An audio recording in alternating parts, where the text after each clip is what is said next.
भाजपा कांग्रेस क्या माहौल रहेगा आपकी बार? कांग्रेस रिपीट करेगी। कांग्रेस रिपीट करेगी। काम है उनके इस पर। एक पेपर लीक होना माना जाता है, दो होना माना जाता है। आप आरईएस पीजी सबके पेपर लीक करा रहे हो, उसमें क्या गवर्नमेंट का हाथ नहीं है? सब गवर्नमेंट का हाथ। जनता जानती है इस बात को कि कौन मिले हुए हैं कौन नहीं। कांग्रेस 101% आने जा रही है। आप आटा दे रहे हो, दाल दे रहे हो। अरे 2 किलो आटा और 5 किलो दाल में क्या मतलब 5 किलो आटा 2 किलो दाल में क्या हो जाएगा? हर कोई फोकट का नहीं खाना चाहता है, लेकिन गवर्नमेंट क्या फ्री दे दे के सबको बिगाड़ रही है। चुनावी वादा मोदी सरकार ने किया कि 2 करोड़ लोगों को हर वर्ष रोजगार देंगे, भूल गए, ये दिया नहीं। भारतीय जनता पार्टी 2 सीटों पर थी लोकसभा में। भारतीय जनता पार्टी आज जो चरम पर आई है, माधवराव सिंधिया की मां विजय राजे सिंधिया, उसने पूरा घर बार सब तबाह कर दिया, बर्बाद कर दिया। पार्टी को खड़ा करने के लिए माधवराव कांग्रेस में चले गए, वसुंधरा जी बीजेपी में चली गई। मछली की तरह तड़पा रहे हैं वसुंधरा जी को, मछली की तरह। 18 के चुनाव में मोदी तुझसे बेर नहीं, वसुंधरा तुझसे खैर नहीं। एससी एसटी माइनॉरिटीज का जो शोषण जो हुआ है, उसके परिणाम पार्टियों को भुगतने पड़ेंगे, चाहे कोई भी हो। दगा किसी का सगा नहीं माने तो करके देख। जिसने देश से दगा किया उनके घर बारों को जाके देख। नमस्कार, आप देख रहे हैं द फैक्ट इंडिया और मैं हूं आपके साथ मनीष गौड़। राजस्थान में विधानसभा चुनाव में बस चंद दिन बाकी है। इस बीच भाजपा कांग्रेस टिकटों को लेकर मंथन कर रही है। कांग्रेस ने 3 सूची जारी कर दी है और भाजपा ने 2 सूची जारी कर दी है। बाकी के जो दल है, आम आदमी पार्टी है, आरएलपी है, बीएसपी है, वो भी ताल ठोक रही है। राजस्थान में कामयाबी किसको हाथ लगेगी, कौन बनेगा मुख्यमंत्री राजस्थान का, तमाम जो सवालात होते हैं हम यहाँ पे कुछ लोग हैं इनसे पूछेंगे। आपको मैं ये बता दूं कि जिस वक्त मैं यहाँ पे हूँ वो है जवाहर कला केंद्र, जो कि जयपुर में है, जलन मार्ग पर। तो यहाँ पे हर विभाग से, हर क्षेत्र से जुड़े हुए लोग मिल जाते हैं। तो हमने सोचा कि यहाँ पर आकर लोगों से बातचीत की जाए ताकि आइडिया पता लगे कि राजस्थान में होने क्या वाला है। खैर, क्या नाम है सर आपका? राकेश जी, विधानसभा चुनाव होने वाले हैं। भाजपा कांग्रेस क्या माहौल रहेगा आपकी बार? कांग्रेस रिपीट करेगी। कांग्रेस रिपीट करेगी। काम है उनके इस पर। काम करवाया है, योजनाओं के दम पे वो फिर से सत्ता में आने की बात कर रहे हैं। कामयाब हो पाएंगे? मतलब आनी चाहिए। जिस हिसाब से काम किया, पहली बार कोई सरकार ऐसी आई जिसने काम किया, तो आनी चाहिए। अगर काम देखते हो तो 100% कांग्रेस आनी चाहिए। लेकिन भाजपा कई आरोप लगा रही है कांग्रेस पे कि पेपर लीक हुए हैं, महिलाएं सुरक्षित नहीं है राजस्थान में। आप किसी पोस्ट पे होते हो तो आरोप तो लगते ही हैं। अच्छा करोगे तो भी लगेंगे, बुरा करोगे तो भी लगेंगे। तो आरोप तो है, पद का नाम ही आरोप। क्या होने वाले हैं, आपकी राय? मेरी राय तो ये है कि जिस प्रकार से कांग्रेस सरकार ने गहलोत साहब ने जिस प्रकार से योजनाओं को आगे लिया है और उन योजनाओं के आधार पे ही आज राजस्थान में दोबारा से सरकार बनने के प्रयास जारी हैं। लोगों में उत्सुकता इस बात की। और जिस तरह से बीजेपी का एक प्रोपेगेंडा रहा है कि वो सिर्फ आलोचना करना, तो अच्छे कार्य करने वाले की तो आलोचना होगी, स्वतः होगी, क्योंकि उसके पीछे उनका उद्देश्य है कि सिर्फ उनको नीचा दिखाना है या मनगढ़ंत कहानियों का घड़ना और उसके रूप में फिर नीचा दिखाना। पर आज राजस्थान की आवाम जनता ये इस चीज़ को भलीभांति जानती है कि यदि कोई अच्छी योजनाएं, जिस तरह के ओपीएस योजना है जो कि पूरे देश में लागू होने के लिए थी, इसी प्रकार से जल परियोजना के जिस बारे में खुद ERCP का जो मुद्दा है वो अपने आप में एक नेशनलाइज मुद्दा होना चाहिए था। जिस तरह की 13 जिले प्रभावित हो रहे हैं उससे। हाँ, 13 जिले प्रभावित हैं। साथ में इस चीज़ को खुद प्रधानमंत्री जी को सोचना चाहिए, जो कमिटमेंट 2 चुनाव में आकर के यहाँ करके गए, उसके बावजूद उन्होंने इस चीज़ को नहीं लिया। तो ये तो प्रधानमंत्री जी को प्रश्न चिन्ह लगता है अपने आप में। आपका कहना है कि कांग्रेस आएगी? कांग्रेस 100% रिपीट होना। सर आपका क्या नाम है? मेरा नाम नसीर हसन है। नसीर हसन जी, क्या काम करते हो सर आप? मैं बिजनेस एग्जीक्यूटिव हूँ। चुनाव होने वाले हैं, भाजपा कांग्रेस, क्या लगता है माहौल क्या रहेगा? ये चुनाव विकास, स्वास्थ्य और बेरोजगारी पे मुझे ऐसा लगता है कि वोटर्स उसी को वोट करेंगे जो सरकार इनका ध्यान रखती है। और पिछले 25-30 सालों से एक रिवाज रहा है कि यहाँ पे सरकार रिपीट नहीं हो पाती है।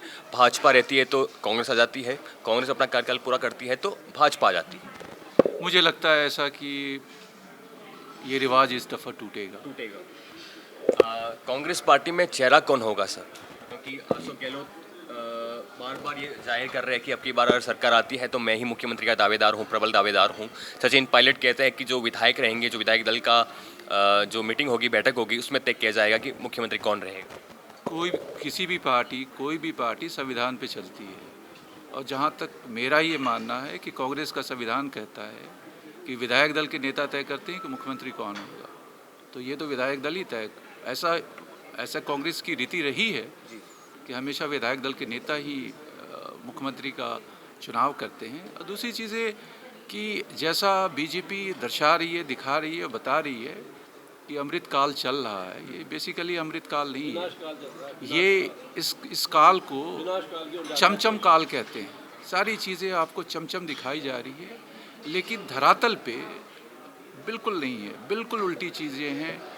और बहुत हो गया मीडिया मैनेजमेंट करके, प्रोपेगेंडा करके ये सारी चीज़ों को अपने फेवर में करने का। अब ये सही समय है कि देश का जो युवा नेतृत्व है वो सोचे कि उसको रोज़गार चाहिए, उसको अच्छा स्वास्थ्य सुविधाएं चाहिए और एक अच्छा देश में माहौल चाहिए, ताकि देश में प्रॉस्पेरिटी रहे, देश का विकास हो। और हम सब मिलके देश को, जो एक विश्व गुरु का एक सपना है कि हमारा देश 2029 में चाइना को ओवरटेक करके और एक बिजनेस टाइकून बनेगा, उसमें उस लक्ष्य को प्राप्ति के लिए हम सभी को मिलकर काम करना चाहिए। उनका कहना था कि कांग्रेस आ रही है, अब की बार योजनाओं पे, काम पे, रोजगार पे, विकास पे, स्वास्थ्य पे वोट किया जाएगा। आपका क्या नाम है? जगमोहन मीणा। जगमोहन मीणा। क्या काम करते हो सर आप? मैं बिजनेस है खुद का। आपकी क्या राय है? विधानसभा चुनाव में बस चंद दिन बाकी है, दम लगा रही है दोनों पार्टियां, भाजपा कांग्रेस, क्या राय है आपकी? देखो, राय ये है कि जिस हिसाब से राजस्थान में इस बार काम जो हुआ है, क्योंकि एक तो आप देखो महंगाई को लेकर जो कांग्रेस ने जो काम किया है, जो राहत जो मिलनी चाहिए, जो आम जन है, जो ग्रामीण क्षेत्र है, आप उसमें देखो जो सीएम साहब ने सिलेंडर पर सब्सिडी दी है, हर महिला को मोबाइल दिया है, बस में फ्री सेवा दी, चिरंजीवी जो योजना है 25 लाख तक का, जो 25 लाख तक आज तक पूरे देश में कोई नहीं कर पाया। जो आम आदमी है, गांव का जो इंसान है, वो कोई अपने घर में से बीमार हो जाता है तो उसको 1 रुपए की ज़रूरत नहीं है, वो इलाज करा सकता है। उसके बाद आप ERCP की बात कर रहे हो कि जब अजमेर में आए थे मोदी जी, तब उन्होंने कहा था कि मैं इसको नेशनल प्रोजेक्ट बनाऊं। राजस्थान ने 25 सांसद बीजेपी को जिता के भेजे। जल संसाधन मंत्री जो है गजेंद्र सिंह जी, वो राजस्थान से है। वो 13 जिलों की आप हालत देखो कि वो पानी नहीं ला सके, ठीक है। वो चाहते तो MP में सरकार बीजेपी की है, जो समझौते की बात करते हैं, जो कर तो पर उस पर एक शब्द बोलना नहीं चाहते। आज मोदी जी बार बार राजस्थान आ रहे हैं, वो एक भी राजस्थान की लड़ाई है वो गहलोत वर्सेस मोदी की नजर आ रही है।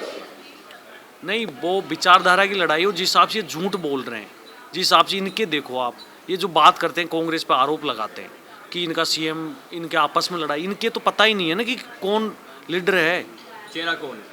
इनके बीजेपी में तो पता ही नहीं है कि हर आदमी मुख्यमंत्री बनना चाह रहा है। आप किसी को भी उठा लो, पर जो राजस्थान में जो काम किया आपने, आप जाके देखो। आप ग्रुप पे बटी हुई है पार्टी। सर आपका क्या नाम है? मेरा अब्दुल कुद्दूस शेख कोटावाला। मैं 75 से 77 तक आपातकाल में प्रेस रिपोर्टर रहा जी। उसके बाद मैं सरकारी सेवा में आ गया, रिटायर्ड हो गया। समाज मैं समाज सेवा करता हूँ और ये सौदागर हूँ, सौदागर कुद्दूस भाई सौदागर। चुनाव होने वाले हैं, भाजपा आरोप लगा रही है कि 2 बड़े लीडर कांग्रेस पार्टी में आपस में उलझे रहे, बिजी रहे और राजस्थान पे ध्यान नहीं दिया। अपनी सरकार बचाने में रहे मुख्यमंत्री अशोक गहलोत और सचिन पायलट कुर्सी हड़पने में लगे रहे। आपकी क्या राय है सर?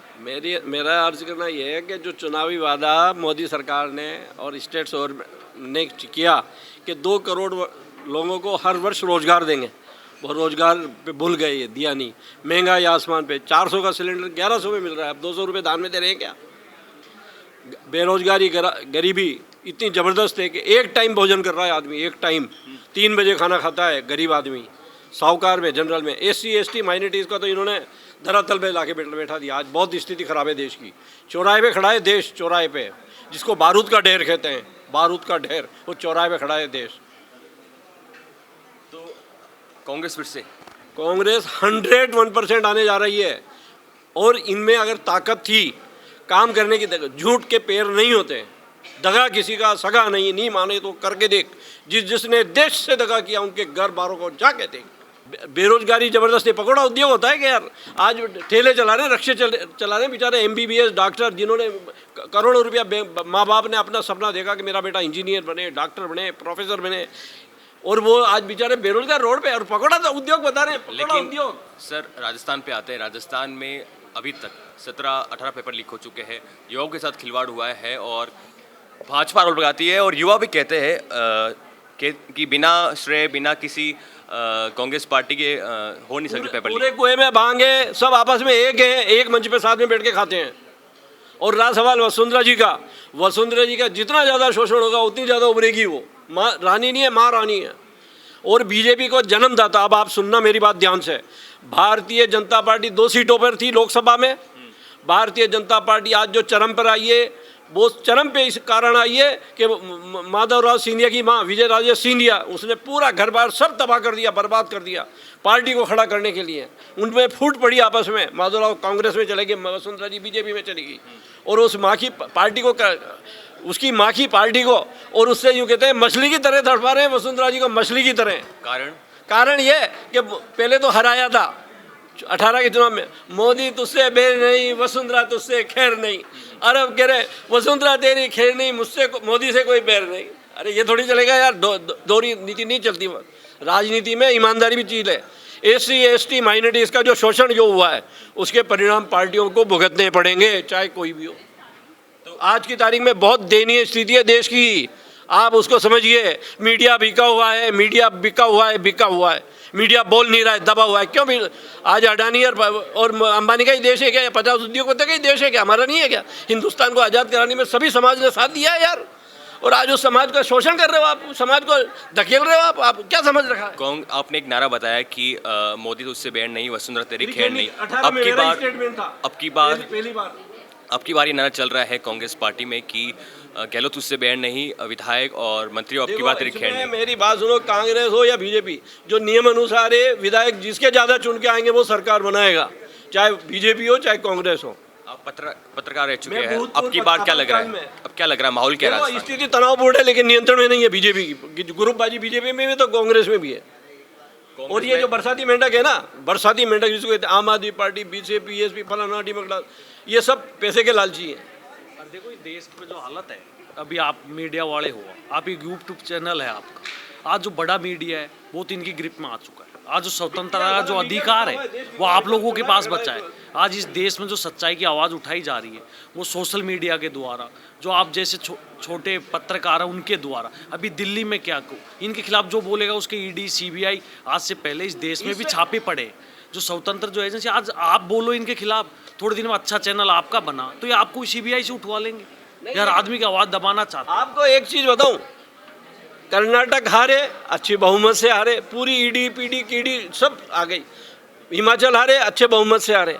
और यहाँ भी स्थिति यही है कि जितना आप दबाओगे, मेरी बात समझना, आप जितना प्रेशर दबाव बनाओगे उतना फट के आगे आएगा, ये है नियम। तो कांग्रेस बड़ी आसानी से राजस्थान में मेरी रिपीट बात होगी। सुनो, इनका फूट डालो राज करो, इनकी फूट आपसी फूट खा रही है। प्रदर्शन नहीं हो रहे हैं, राज्यों में प्रदर्शन हो रहे हैं, जिलों में प्रदर्शन हो रहे हैं।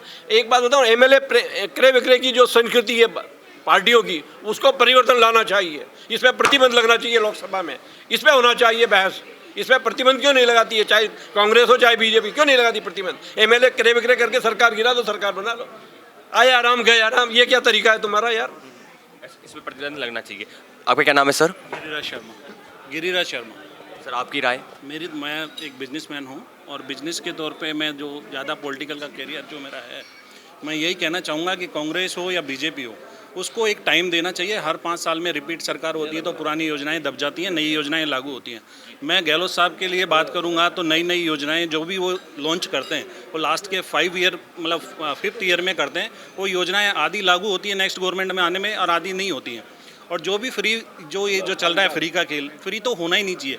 आप रोज़गार मुहैया कराओ, आप जनता को अच्छी एजुकेशन दो। पेपर लीक का मामला जो आपने उठाया है, ये बिल्कुल नए जो नौजवान हैं उनके लिए बिल्कुल सही नहीं है, खिलवाड़ हुआ है। और पेपर लीक होना, एक पेपर लीक होना माना जाता है, 2 होना माना जाता है। आप RES PG सबके पेपर लीक करा रहे हो, इसमें क्या गवर्नमेंट का हाथ नहीं है? सब गवर्नमेंट का हाथ है, सब जानता है, सब जनता जानती है इस बात को कि कौन मिले हुए हैं कौन नहीं, खुद जानते हैं। आप पेपर लीक करा के किसी एजुकेशन वाले की बिल्डिंग गिरा देते हो, ये कोई सही नहीं है। आज बिल्डिंग क्यों गिरा रहे हो? आप बहुत सारे सब ने पेपर लीक कराए हैं, तो एक जने की बिल्डिंग गिराने से कोई फ़ायदा नहीं होगा। पूरे जो सिस्टम है उसमें जो गैरकानूनी थी, वो गैर कानूनी थी तो पहले बनने क्यों दी उसको? जब बिल्डिंग गैर कानूनी थी, जब वो इंफ्रास्ट्रक्चर खड़ा हो रहा था तो उसको बनने क्यों दी? तब कहाँ जेडीए कहाँ चला गया था या मिनिस्टर कहाँ चले गए थे, तब सबको पता होता है और ऐसे तो इलीगल क्या जयपुर में इलीगल बिल्डिंग्स नहीं है, बहुत सारी बिल्डिंग्स इलीगल हैं। तो मैं उन चक्करों में नहीं जाके यही कहना चाहूँगा कि जो भी योजनाएं लॉन्च करती है गवर्नमेंट, या एजुकेशन से रिलेटेड हो, हेल्थ से रिलेटेड हो, या फिर जो फ्री जो आप ये किट वितरण कर रहे हो, फ्री कुछ होना नहीं चाहिए, हर चीज़ पेड होनी चाहिए, जिससे कि सामने वाले को भी पता रहे कि मुझे कुछ पे करना पड़ेगा, इसके लिए मुझे रोज़गार चाहिए, मुझे कुछ कमाना चाहिए। आप आटा दे रहे हो, दाल दे रहे हो, अरे 2 किलो आटा और 5 किलो दाल में क्या मतलब 5 किलो आटा 2 किलो दाल में क्या हो जाएगा, उसकी ज़िंदगी थोड़ी करनी। 85 करोड़ आदमी भिखारी बना दिए देश ने, 85 करोड़ आदमी, 85 करोड़ आदमी भिखारी बना दिए मोदी जी ने दान देके। अगर रोजगार कारखाने फैक्ट्रियाँ खुलती, कारखाने रखते, वो काम करना चाहिए था, वो तो नहीं किया। एक्चुअली हमारा मुद्दा भी राजस्थान पर है, क्योंकि विधानसभा चुनाव होने, हम इसी वजह से आपके बातचीत करने आए। राजस्थान में मेरा निवेदन ये, राजस्थान में वसुंधरा जी की भी सरकार रही, केंद्र में मोदी जी की सरकार रही, कोई ऐसा उद्योग लाया गया राजस्थान में जिससे लाखों आदमियों, करोड़ों आदमियों को रोजगार मिले? मैं ये पूछ रहा हूँ आपसे। आज आप सर फ्री पास दे रहे हो, महिलाओं को फ्री कर रहे हो, ट्रांसपोर्टेशन में फ्री कर रहे हो, हाफ टिकट ले रहे हो। क्या गहलोत सरकार ये बता सकती है कि लास्ट 5 ईयर में मैंने कितनी राजस्थान रोडवेज खरीदी है जो आप फ्री दे रहे हो? रोडवेज की हालत क्या है, बैठ के जा नहीं सकता आदमी, सही ढंग से खड़े होके जा रहे हैं, बस की सर्विसिंग नहीं होती। बिल्कुल, बस तो है ही नहीं, बस तो है ही नहीं। जो पुरानी बसें उनको चला रहे हैं, आधी बसों को खड़े गए, आरटीओ अगर सही ढंग से उसका नियम लागू करे ना, तो आधी बस आज बाहर कर सकता हो। इस तरह का आप जो योजनाएं चला रहे हो, आप देखो, पहले सिस्टम को देखो, इंफ्रास्ट्रक्चर डेवलप करो, आपकी जो भी सुविधाएं हैं उनको। 7 गारंटी दी है मुख्यमंत्री अशोक गहलोत ने परसों कि 5 रुपये में 1 करोड़ 5 लाख महिलाओं को फ्री मिलेगा। महिला मुखिया को जो होती घर में उनको 10,000 रुपये सालाना मिलेंगे, और लैपटॉप और टैबलेट मिलेंगे जो फर्स्ट ईयर में गवर्नमेंट कॉलेज में पढ़ रहे होंगे, और कई सारी उन्होंने गारंटियाँ दी है। क्या मानना है गारंटियाँ देने के पीछे? गारंटियाँ देखो, ये गारंटियाँ चुनावी वादे भी हो सकती हैं, आगे कितनी फुलफिल होंगी, गवर्नमेंट आएगी तो ठीक है फुलफिल हो सकती हैं, नहीं आएगी तो नेक्स्ट गवर्नमेंट रिपीट होती है, तो वो तो वादे धरातल पर रह गए हैं ना, वो तो कोई वादे नहीं हुए। और फ्री देने का कोई मतलब नहीं है, हर आदमी पे करना चाहता है, उसको पे करने के लिए एलिजिबल बनाओ। आप फ्री मत दो, हर कोई फोकट का नहीं खाना चाहता है, लेकिन गवर्नमेंट क्या फ्री दे दे के सबको बिगाड़ रही है। नहीं, देखिए, इसमें जो सरकार का जो निचला तबका है, सपोर्ट गवर्नमेंट का तो उसे चाहिए, क्योंकि वो दबे कुचले गए हैं और पोस्ट कोविड इतनी दिक्कतें हैं लोगों के पास। तो वैसे लोगों को, समाज के लोगों को अगर सरकार प्रमोट कर रही है या प्रोत्साहित कर रही है तो ये अच्छी चीज़ है। और कांग्रेस ने, जहाँ तक अगर आप कर्नाटका में भी देखें तो कांग्रेस ने जो भी कमिटमेंट है उसको 100% डिलीवर किया है। और यहाँ की भी जो गहलोत साहब की जो स्वास्थ्य की योजनाएं हैं, आज पूरा देश राजस्थान की तरफ देख रहा है कि जो ये स्वास्थ्य की योजनाएं हैं, इतनी अच्छी योजनाएं हैं कि समाज का जो आखिरी जो व्यक्ति खड़ा है, जो वंचित समाज है, जिसके पास पैसे नहीं है, पैसे वालों के पास तो ठीक है, आप मेदांता चले जाएंगे, मैक्स चले जाएंगे, अपोलो चले जाएंगे, लेकिन जो समाज का जो गरीब तबका है उसके लिए जो फैसिलिटीज़ दे रही है सरकार, जो योजनाएं गहलोत साहब लेके आए हैं, ये तो सारी मतलब मेरे हिसाब से बीजेपी स्टेट वाले भी इस पर बहुत सारे रिसर्च करके कोशिश कर रहे हैं कि अपने स्टेट में इम्प्लीमेंट करें। तो योजनाएं बहुत अच्छी हैं, चाहे वो शिक्षा में हो, चाहे वो स्वास्थ्य में। योजनाएं काफ़ी अच्छी लाई है, लेकिन कहीं ना कहीं जो कांग्रेस पार्टी पीछे रही है वो एक कारण है महिला सुरक्षा को लेकर और पेपर लीक को लेकर। राजस्थान में सर्वे हुए काफ़ी, उसमें पता लगा है कि राजस्थान इकलौता ऐसा राज्य बन चुका है जहां महिलाएं के प्रति अत्याचार बढ़ रहे हैं, दुष्कर्म के मामले और बलात्कार के मामले बढ़ रहे हैं। आप अगर डाटा उठा के देख लें, राज्य के तौर पर बात कर रहे हैं, जो महिलाओं का जो शोषण है उसका अगर डाटा उठा के देख ले तो वो इस देश के अंदर में सबसे ज़्यादा MP एंड UP में है। राजस्थान जो है वो मेरे हिसाब से 1 to 5 में भी नहीं आता है। लेकिन ये तो सिर्फ बीजेपी का प्रोपेगेंडा है कि वुमेन्स इनसिक्योरिटी का फील करा करके, ताकि ऐसा लोगों में एक मैसेज आए और महिलाएं हमारी तरफ आकर्षित हो जाए बीजेपी का। ये सब टोटल बीजेपी का स्पॉन्सर्ड किया हुआ ये सारा प्रोपेगेंडा है, ऐसा कुछ नहीं है। हाँ, जहाँ तक पेपर लीक का मामला है ये बहुत दुर्भाग्यपूर्ण है और इस पर जांच चल रही है और सटली जो लोग इसके कल्प्रीट होंगे वो उनको जरूर सजा मिलेगी। पिछली बार जो वसुंधरा सरकार थी उसमें 11 पेपर लीक हुए थे, इन्होंने एक कार्रवाई नहीं की। आज गहलोत सरकार ने अलग से कानून बना दिया जो पेपर लीक करेगा, जो भी एजेंसियों जांच कराई, जो भी मुख्य सरगना थे उनको गिरफ्तार किया है। पर वसुंधरा राज में आज तक पता ही नहीं चला कि पेपर किसने लीक किए। तो क्या है, जब ये इनके ऊपर गुजरती है ना, जब तो ये कुछ बोलते नहीं है। जब मोदी जी 2014 में जो बड़े बड़े भाषण देते हैं, सत्ता में आए थे, उससे पहले कि इनके आप वीडियो निकालो, इन्होंने क्या बोला था, इस देश में महंगाई की मार। अब की बार मोदी सरकार, आज टमाटर, प्याज, किसी भी चीज़, क्रूड ऑयल, पेट्रोल, डीजल, क्या है, सिलेंडर, इनको जब दूर से ही दिखता है कि सत्ता में आने के लिए कुछ भी झूठ बोल सकते हैं। आज इनसे पूछो ना कि आपने 2014 में जो वादे किए थे उसको पूरा उनसे क्यों आज क्यों नहीं करते? आप बोलो ना, अभी आज टमाटर की रेट 60 रुपये हो गई, क्यों नहीं बोल रहे? महंगाई को लेके क्यों नहीं बोलते? सिलेंडर को लेके, हर चीज़ में। आज बेरोजगारी की जो बात करते थे कि हम हर साल 2 करोड़ युवाओं को रोजगार देंगे, इस देश में 50 साल में सबसे ज़्यादा जो बेरोजगारी की दर है ना, 9 साल 8 माह हो गए। प्रेजेंट टाइम इस देश की हालत से जूझ। आप हमेशा सेना को ले आते हो बीच में, पाकिस्तान को ले आते हो। इस देश में युवा अब जाग चुका है। एक समय तक आप किसी देश को या युवाओं को पागल बना सकते हो, लॉन्ग टाइम आप किसी को नहीं बना सकते हो। आप आते हो, मैं राजस्थान में ये किया है मैंने, आप हर चीज़ जगह से आप, तो ये अब की बार राजस्थान की जनता क्या निश्चय करेगी? राजस्थानी नशा ये करेगी जिस जो काम करेगा। अब क्योंकि देखो युवा पढ़ लिख के, अभी हमारे जो पहले के, आज से हम 10-20 साल पहले देखते हैं कि हमारी जो एजुकेशन दर थी वो बहुत कम थी। गांव में भी लोग कम पढ़ते थे, लिखते थे, सोशल मीडिया नहीं था, लोगों तक न्यूज़ें नहीं पहुंच पाती थी। आज हर आदमी पढ़ लिख के, जो आज समझदार हो गया, हर युवा हो गया, गाँव में भी न्यूज़ पढ़ते हैं। आज के टाइम की देश में क्या चल रहा है, हर आदमी को देखो एजुकेशन चाहिए। और जो स्वास्थ्य है, आप, मैंने गांव में, आज मेरे गांव में जो मुख्यमंत्री अशोक गहलोत ने योजनाएं इंप्लीमेंट की है, उससे राजस्थान की जनता खुश है, जैसा कि वो कह रहे हैं। आपका कहना है, आपकी राय सर, भाजपा या कांग्रेस? अंतिम सवाल सर, वीडियो काफ़ी लंबा हो चुका है। देखो, भाजपा या कांग्रेस, अभी दोनों ही पार्टियों में असमंजस है कि कोई निकाल पाएंगी सीटें। किसी को भी अभी टिकट का पूरा वितरण भी नहीं हुआ है, और धरातल से जो योजनाएं थी इनकी, वो भी कुछ बाकी हैं, कुछ बीजेपी के कुछ खामियां पहले के बाकी हैं। और अंतरकलह जो पार्टी में दोनों में दिख रहा है कि पायलट साहब अलग खींचते हैं, गहलोत साहब अलग खींचते हैं, उधर राठौड़ जी अलग खींचते हैं, वसुंधरा मैडम को अलग कर रखा है, मोदी जी अपनी लगा रहे हैं। तो अभी कुछ कहना साफ नहीं है, लेकिन जहाँ तक का हम फील्ड में रहते हैं और विवरण सुनते हैं, उसमें यही है कि कांग्रेस में भी रिपीट कर सकती है। तो राजस्थान में विधानसभा चुनाव में चंद दिन बाकी है, हमने लोगों से बातचीत की। देखना होता है कि राजस्थान की तस्वीर क्या देखने को मिलती है 3 दिसंबर को। कैमरा साथी लोकेश शर्मा के साथ मनीष गौड़, जयपुर। ताज़ा खबरों के लिए विजिट करें द फैक्ट इंडिया की वेबसाइट और डाउनलोड करें द फैक्ट इंडिया ऐप।